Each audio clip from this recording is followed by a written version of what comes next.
तर नमस्कार मित्रांनो, आज आपण बनवलं आहे सँडविच। आज मला लागलेली भूक आणि मी माझ्या बायकोला सांगितलं मला आज काहीतरी युनिक पद्धतीने तयार करून दे। तिने एक आयडिया केली की आपल्याकडे साहित्य तर खूप कमी आहे, पण आपण त्याच्यामध्येच एक वस्तू तयार करू शकतो। ते म्हटलं काय आहे, तर त्याच्यामध्ये आमच्या फ्रीजमध्ये बनवलेलं होतं इमली, जी आपल्या गावाकडून आणली होती। त्यात प्रकार आम्ही बनवली चटणी, हिरवी चटणी, मिरची, अद्रक, लसूण त्याची पेस्ट बनवलेली।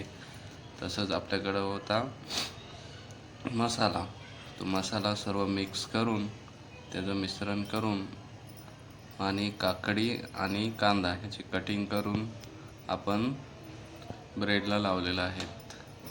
आणि ह्या ब्रेडला लावून त्याच्यावरती चविष्ट असं आपलं मीठ थोड्या प्रमाणात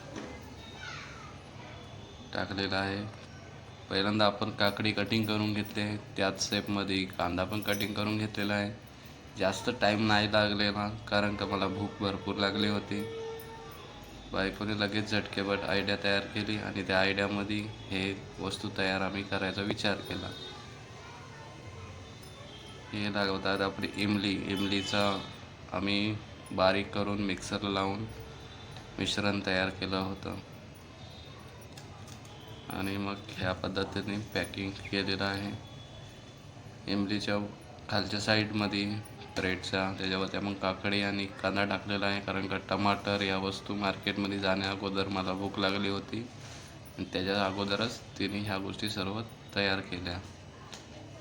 तर अशा प्रकारे आपले 2 ब्रेड झालेले आहेत। सकाळी मॉर्निंगला मला नाश्ता हवा होता आणि अशा प्रकारे तिने झटकेपट असं तयार केलं। हे असं आपलं तयार केल्यानंतर याला आपण गरम गॅसवरती तव्यावरती परतवणार आहोत। हे आहे आपलं बटरमध्ये अमूल बटर यूज केलेला आहे आपण, कारण का अमूलमध्ये शुद्ध दूध के मिश्रण केलेलं असतं। अशा प्रकारे अमूलचं आपलं ते लावायचं आहे आणि त्याला गॅसवर परतवायचे आहे। गॅस स्लो ठेवायचा आहे। गरम झाल्यानंतर अशा पद्धतीने मिक्स करत वरच्या साईडने सुद्धा आपण लावून घेणार आहोत बटर।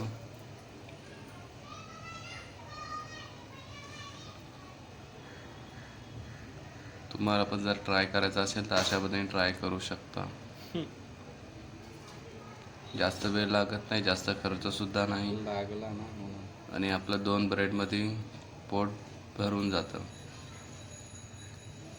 तर अशाच नवीन नवीन गोष्टी पाहण्यासाठी आमच्या चॅनलला सबस्क्राईब करा, शेअर करा। व्हिडिओ आवडत असेल तर लाईकसुद्धा करा। सध्या चॅनल छोटा आहे, त्याच्यामुळे काही आमच्याकडे वस्तू नाही आहेत जे क्लॅरिटी आणि विजनमध्ये दिसतील। तरीसुद्धा आम्हाला सांभाळून घ्या आणि आमच्या चॅनलला प्रोत्साहन करा। अशा पद्धतीने गरम केल्यानंतर अशा प्रकारे आपलं कुरकुरीत गरम असं सँडविच तयार झालेलं आहे, कमी वस्तूच्या लागणमध्ये। तुम्ही पाहू शकता अशा प्रकारे मी